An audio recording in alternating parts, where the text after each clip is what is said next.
some gyal a study round here.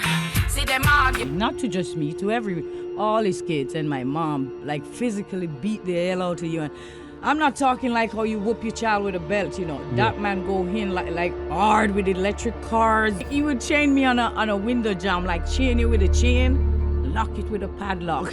Then he would beat you, and then he'll have his dinner, come back, he'll take a shower, he'll come back. The Queen of Dancehall spent decades hiding scars that went deeper than anyone knew. That's what you call abuse, but I was young, I was gangster still, you know? Lady Saw was running from a childhood so violent, most people couldn't survive it. When you coming out in the morning, like you go in the back room and he waits on you till you last left to come out, he said, I'm on your time now. And he'll use a machete and whop the hell out of you. What she finally revealed about her father changes everything you thought you knew about Lady Saw. So, let's get into it. Marion Hall grew up in Galena, a small district in St. Mary, Jamaica, where the sound of the ocean mixed with the sounds of violence every single night. Her father wasn't the kind of man who lost his temper occasionally.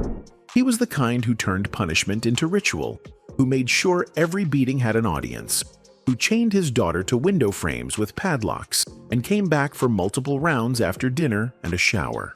That's what you call abuse, but I was young, I was gangster still, you know? The beatings started young and never really stopped. Marion learned early that running was better than standing still, that hiding in the bushes behind the house meant survival, that her sisters would sneak food to her when she couldn't come inside. The hotel property where they lived had a pool, and Marion would run circles around it while her father chased her with whatever weapon he'd grabbed that day. Paint cans flew past her head. Machetes swung at her back. She got good at ducking, at counting steps, at knowing exactly when to sprint and when to freeze. One night, Marion's older friends were smoking weed near the house. They passed her the joint as a joke, not expecting the young girl to actually take a pull. She did. The weed hit hard and fast, and suddenly Marion was performing for her friends, DJing and dancing while they beat drums and laughed. She didn't see her father approach. She didn't feel him grab her. By the time she realized what was happening, he'd already tied her to a tree with thick rope. Normally I would be running down the place and he wouldn't get to hold on to me, but I didn't know what was going on. So he tied me to this tree with a rope, right? Her friends started cursing at her father from a distance, calling him names, trying to distract him. But every insult they hurled just meant another round of beating for Marion. Between rounds, while her father went inside to rest, Marion bit at the rope with her teeth. It was thick clothesline, the kind that should have been impossible for a child to chew through. But Marion kept biting, kept working at the fibers, kept telling herself that survival meant getting loose before he came back for the third time. When her father returned, she was already gone, disappeared into the darkness behind the house where she'd sleep that night, and many nights after. The violence wasn't about discipline, it was about control, about breaking spirits, about making sure nobody in that house ever felt safe enough to challenge his authority. Marion's stepmother made everything worse, complaining to her father about imagined infractions, ensuring that Marion stayed in his crosshairs. But the beatings did something her father never intended. They made Marion fearless in ways that would later define her entire career. When you've survived being chained and beaten with a machete, standing on stage in your underwear doesn't feel dangerous anymore. Every Saturday, young Marion stood in front of the Seventh-day Adventist congregation in Galena and sang. Her father had baptized all his children in the traditional way, taking them under the water, making them part of the church whether they understood Christianity or not. My dad took all of us and got us all baptized. And I don't mean like he baptized the baby, you know, like with the water on there. You go under. You go under the water, right? Yeah, so my dad took all of us, got us baptized. We didn't even understand what Christianity was about, but it was a Seventh-day Adventist church. So every Saturday I would go up and sing a song. Marion's voice caught people's attention immediately. Church members would tell her father that his daughter could really sing, that she had a gift. that maybe God had plans for her. But next to Marion's house stood a dance hall venue where sound systems played every weekend. Her older sister knew the schedule, knew when their father went night fishing, knew exactly how to sneak the younger children through the windows and into the party. Marion watched her grandmother dance on those floors, watched men throw money in the air when the old woman moved her hips, watched how music turned ordinary people into something electric and alive. The dance hall taught Marion things the church never could. It taught her that bodies weren't shameful, that sexuality was power, that women who owned their desires commanded respect in ways that modest church girls never would.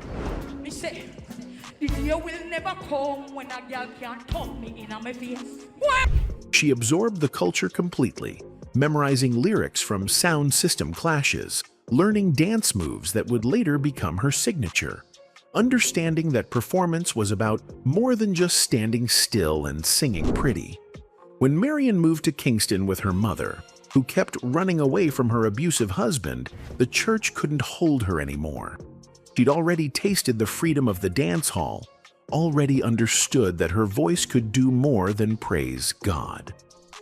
Kingston's music scene was rough and competitive, but Marion had been trained by something harder than industry politics. She'd been trained by survival itself. So that's how I started. But then there was also a dance hall next to my house, a venue. And sound system was always playing there. And my older sister, who's from my mom's side, she would take us through the windows at night and take us to the dance hall when my dad was gone night fishing. The transition from church singer to dance hall artist wasn't about rebellion. It was about choosing which version of herself got to survive. The church wanted her voice, but not her truth. The dance hall wanted everything she had and gave her permission to be exactly who she needed to be. Marion chose the stage where honesty mattered more than respectability, where her grandmother's hip movements mattered more than her father's beatings, where Lady Saw could be born from the ashes of a childhood that should have destroyed her. Marion Hall started her career singing respectable songs about buying her mama a house and not losing love. Nobody paid attention. She was just another female voice in a male-dominated industry, easily ignored, quickly forgotten. She watched male artists sing degrading lyrics about women and get celebrated for it. She watched them talk explicitly about sex and become superstars. Meanwhile, she sang nice songs and stayed invisible. Then Marion made a decision that changed dancehall forever. If men could talk about women's bodies and sexuality from their perspective, she would talk about it from hers. She started writing songs about the vagina, about pleasure, about what women actually wanted in bed, about techniques and positions, and the beauty of female sexuality. The response was immediate and explosive. The mayor of Montego Bay tried to ban her from performing in the city. They called her too raw, too lewd, too explicit. But Marion noticed something interesting. The men who were singing worse things than she was never got banned. The double standard was obvious, and she wasn't about to accept it quietly. She released a song called "What is Slackness?", flipping the accusation back on her critics. Want to know what slackness is? I'll be the witness to that. To come off. Real slackness, she argued, was politicians giving guns to youth. Real lewdness was government corruption and violence. Her explicit lyrics were just honesty about bodies and pleasure. The controversy disappeared almost overnight because she'd made it about more than just sex. She'd made it about power. Fans started defending Lady Saw aggressively. Women especially saw themselves in her music, heard someone finally saying out loud what they'd only thought privately. The explicit content wasn't gratuitous. It was revolutionary. For the first time, a woman was controlling the narrative about female sexuality in dancehall, refusing to let men be the only voices describing women's bodies and desires. They say, are we banning her from performing here because she's too raw, too raunchy, too lewd? But the men were doing worse than that. Yeah. You know, but then there were so many fans, like people start defending me. The stage performances became legendary. Lady Saw would walk out in her underwear, grab her crotch, make men lie on the stage while she stood over them in heels. Critics called it degrading. Lady Saw called it fair play. Men had been objectifying women in dancehall for decades. Now she was objectifying them right back, and somehow that was the problem. The hypocrisy was stunning, but Lady Saw had learned something from her father's beatings.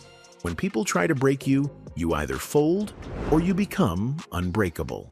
She chose the latter. I used to walk up and down on stage like in my panties. Yeah. You know what I'm saying? I used to flaunt it out, like people like, oh my God, did she do that? You know what I'm saying? So I would walk naked too. The performances weren't just about shock value. They were about taking back power that had been stolen from her as a child. Every time Lady Saw grabbed her crotch on stage, she was declaring ownership over a body that her father had brutalized. Every explicit lyric was a refusal to be ashamed of sexuality after growing up in a household where violence substituted for love. The slackness was healing dressed up as entertainment. Trauma transformed into art that nobody could look away from. Success as Lady Saw came with targets painted on Marion's back from every direction. Other female artists who should have been allies became competitors. The dancehall industry had so few spaces for women that instead of expanding the stage, everyone fought over the same tiny corner. Marion learned quickly that women in the industry would smile in your face while studying your moves, then turn into enemies the moment they thought they'd learned enough. One betrayal cut deeper than the others. Lady Patra had been someone Marion considered a friend. They'd hung out together, shared industry stories, navigated the male-dominated scene side by side. Watch the sun, watch out, anything now shock out, get washed out. Watch the king, the boat, and the queen. Then, Patra got signed to a major label and returned to Jamaica with a new song. Marion heard it and froze. The lyrics were hers, not similar, not inspired by, actually hers. The same song she'd been performing under a mango tree at a studio. The song she'd never bothered to register or protect because she trusted the people around her. When Marion confronted Patra about it, the response was weak excuses and fake innocence. The friendship evaporated instantly. Marion learned that in dancehall, your art wasn't protected by copyright or contracts. It was protected by your willingness to fight for it, and sometimes not even that was enough. The incident taught her to guard her work carefully, to trust fewer people, to understand that being first meant everyone was watching and taking notes. Like it was, I'm on a long distance call, I'm talking to my baby down the yard, and she changed it and say she's on a romantic call, and I almost slap her, you know? The isolation that came with success was something Marion hadn't anticipated. She couldn't be too friendly with other female artists because they'd turn into competitors. She couldn't trust male artists because they saw her explicit content as an invitation rather than art. She couldn't rely on industry veterans because they wanted to control her image and profit from her controversy. Lady Saw existed in a strange space where everyone wanted access to her, but nobody actually had her back. You have other women will come through like say, oh, you're my idol, I look up to you, I learned so much from you. But then they come in to find out how you're doing it, and when they think they know, that's when they become your enemies. Marion made peace with the loneliness by doubling down on the work. She released hit after hit, each one pushing boundaries further than the last. Sycamore Tree became an anthem, even though most people didn't realize it was about oral. Finding a Good Man showed her range beyond explicit content. The Grammy performance with No Doubt proved she could command international stages. Every achievement felt like validation, but it also felt like armor. Marion wasn't building a career anymore. She was building a fortress that nobody could penetrate, and the walls got higher with each betrayal she survived. Lady Saw's relationship with her own body was complicated in ways that audiences never fully understood. On stage, she projected absolute confidence, grabbing herself, dancing provocatively, making her sexuality the focal point of every performance. But that confidence wasn't natural. It was constructed from the broken pieces of a childhood where her body had been a target for violence rather than a source of power. The signature move where Lady Saw would pat her crotch on stage became legendary. Fans copied it in clubs. Other artists tried to imitate it, but nobody knew that the gesture was about reclamation, about taking ownership of a body part that society said women shouldn't even acknowledge publicly. Every pat was a small act of defiance against the shame that had been beaten into her as a child. The album Alter Ego marked a turning point.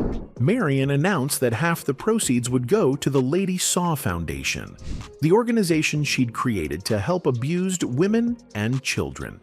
The explicit content wasn't gone, but it was balanced with jazz, blues, gospel, and collaborations with artists like Estelle and Barrington Levy.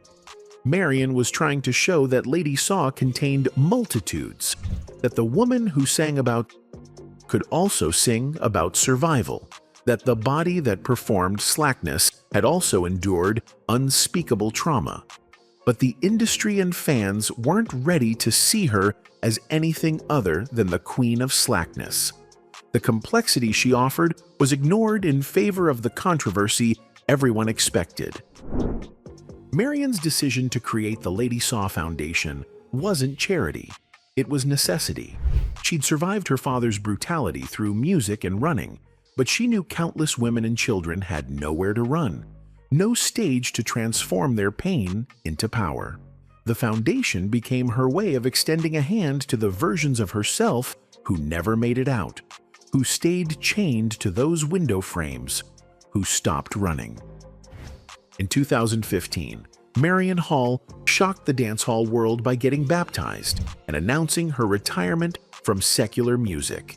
She wasn't just stepping back from explicit content. She was walking away from Lady Saw entirely, adopting the name Minister Marion Hall and committing herself to gospel music.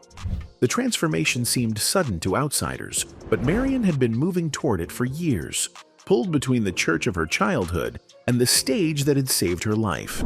The church welcomed her initially, celebrating the prodigal daughter who'd finally come home. But the welcome didn't last long. Marion discovered that churches that praised her conversion didn't actually want her preaching or performing. They wanted her testimony, wanted to use her story as a warning about secular music's dangers, but they didn't want Minister Marion Hall standing in their pulpits. She'd been Lady Saw for too long. The stain didn't wash off with baptism water. Some churches banned her outright. Others invited her, then disinvited her when congregations complained. The rejection was particularly cruel because Marion had genuinely transformed. She'd left behind the explicit lyrics, the provocative performances, everything that had made her controversial. But the church couldn't separate Minister Marion Hall from Lady Saw. The past followed her everywhere, making her future impossible. The church is in St. Mary, so I left the church and started going on the trucks with the sound system. The financial consequences were immediate and devastating. Marion had built her career as Lady Saw, and that name carried value. Minister Marion Hall was unknown in gospel music, starting from zero in an industry that didn't particularly want her. She applied for her O-1 visa to perform in the United States, the same visa she'd held for years as Lady Saw. The application was denied. The visa officials couldn't reconcile her new identity with her documented past. Lady Saw could tour America, but Minister Marion Hall apparently couldn't. Former fans turned on her too. People who'd supported her through decades of controversial performances now accused her of betraying dancehall, of acting like she was better than the culture that had made her famous. They called her fake, said the religious transformation was a publicity stunt, claimed she'd be back to slackness within a year. The criticism hurt worse than anything critics had said about her explicit content, because this time it came from people who'd actually supported her. Marion found herself trapped between two worlds that both rejected her. The church said she was too worldly. Dancehall said she was too holy. Gospel music didn't know what to do with her. Secular audiences didn't want the new version. She'd sacrificed Lady Saw to become Minister Marion Hall, but the sacrifice hadn't bought her entrance into the Promised Land. It had just left her stranded in the wilderness, broke and unwelcome everywhere she turned. Somebody lift up the name of Jesus. The isolation drove Marion back to music that paid bills rather than saved souls. She didn't fully return to Lady Saw's explicit content, but she couldn't afford to stay completely in gospel either. The compromise satisfied nobody and made her vulnerable to accusations of inconsistency from both sides. But Marion had learned something from sleeping in bushes and surviving her father's violence. Sometimes survival meant doing things that disappointed other people. Sometimes staying alive mattered more than staying pure. The church wanted her transformation story, but they didn't want to actually support her through it. That lesson, learned late and at great cost, would define everything that came after. Marion Hall turned her autobiography into something the entertainment industry rarely sees: complete honesty about the cost of fame. The book and planned movie wouldn't shy away from her father's brutality, wouldn't sanitize the abuse into something palatable for mainstream audiences. She was documenting chains and machetes and sleeping in bushes, making sure nobody could romanticize her origin story into something it wasn't. The decision to be this transparent came from watching how her story had already been twisted. People saw Lady Saw's sexual liberation and confidence without understanding the violence that created it. They celebrated her fearlessness without acknowledging she'd learned it by running from a man with a machete.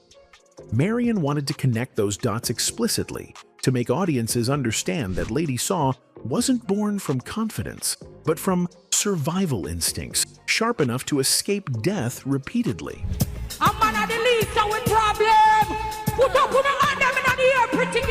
The dancehall industry eventually had to reckon with Lady Saw's impact.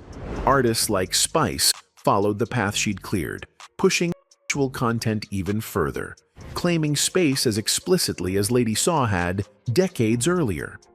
Marion watched younger artists build careers on foundations she'd poured, knowing they'd never face the same resistance because she'd already fought those battles.